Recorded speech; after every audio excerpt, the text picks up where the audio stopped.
Hello friends, कहानियों का पिटारा हिंदी में आपका स्वागत है। तो चलिए आज की कहानी स्टार्ट करते हैं। और आज की कहानी का नाम है चिड़िया के अंडे। तो एक जंगल में एक चिड़िया के अंडे और चिड़िया रहती थी।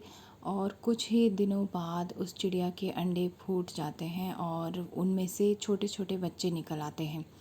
चिड़िया रोज़ उन बच्चों के लिए दाना लेकर आती थी और उसके साथ ही वो देखती थी कि उसके बच्चे बहुत ही छोटे हैं, जो कि अभी उड़ना भी नहीं सीखे।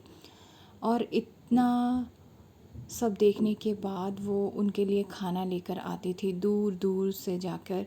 और वो बच्चे अपनी माँ का रास्ता देखते थे। कुछ ही दिनों बाद वो बच्चे भी थोड़े थोड़े बड़े होने लगे और वो देखते ही देखते थोड़े और बड़े हो गए, जिसको देखकर चिड़िया बहुत ही ज़्यादा खुश रहती थी। और ये सब देखने के बाद चिड़िया बहुत खुश थी, लेकिन एक अंडा अभी तक नहीं फूटा था और उस अंडे को लेकर वो बहुत ही ज़्यादा परेशान थी। जैसे कि वो देख सकती थी कि दूसरे उसके बच्चे उड़कर अपने लिए खाना लेके आते हैं, लेकिन एक अंडा जो अभी तक नहीं फूटा था वो उसको लेके बहुत चिंता में थी। इसलिए वो जंगल की कोयल के पास गई और उसने पूछा कि मेरे साथ ऐसे ऐसा हुआ है, तो मैं अब क्या करूं। कोयल ये सुनकर बहुत हैरान हो जाती है और वो कहती है, ऐसा तो मैंने पहले कभी नहीं देखा और ना ही सुना। तो चलो बहन, हम इस जंगल के महान ज्ञानी के पास चलते हैं, जिसको इन सब चीज़ों के बारे में पता है। तो जैसे ही चिड़िया और कोयल उस ज्ञानी के पास जाते हैं, तो ज्ञानी भी सुनकर ये देखकर दंग रह जाता है। और वो कहता है चिड़िया से, चलो ये सब खुद मैं अपनी आँखों से देखना चाहता हूँ, ताकि मैं देखकर ये विश्वास कर सकूँ। जैसे ही वो तीनों उड़कर उस अंडे के पास पहुँचते हैं, तो ज्ञानी जी बोलते हैं, अरे सुनो चिड़िया, ये कोई तुम्हारा अंडा नहीं है, मेरा विश्वास करो।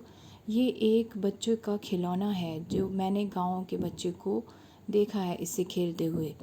और वो कहता है कि इसे एक बार नीचे फेंक कर देखो, ये तुम्हारा अंडा नहीं है। ये सब सुनने के बाद चिड़िया बहुत ही ज़्यादा घबरा जाती है और फेंकने से मना कर देती है। तो इस पर विश्वास दिलाता है ज्ञानी कि तुम एक बार उसे फेंकने की कोशिश करो। तो जैसे तैसे हिम्मत करके चिड़िया उस अंडे को नीचे फेंकती है और बहुत घबरा जाती है। उसके बाद वो सब तीनों देखते हैं कि जैसे ही अंडे को नीचे फेंका गया, वो गेंद की तरह वापस उछलने लगा। ये सब देखने के बाद वो तीनों बहुत ज़्यादा हंसते हैं और खुश हो जाते हैं।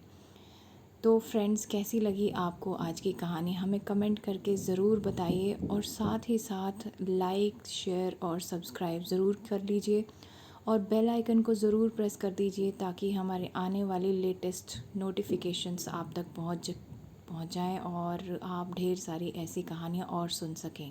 Thank you so much for watching.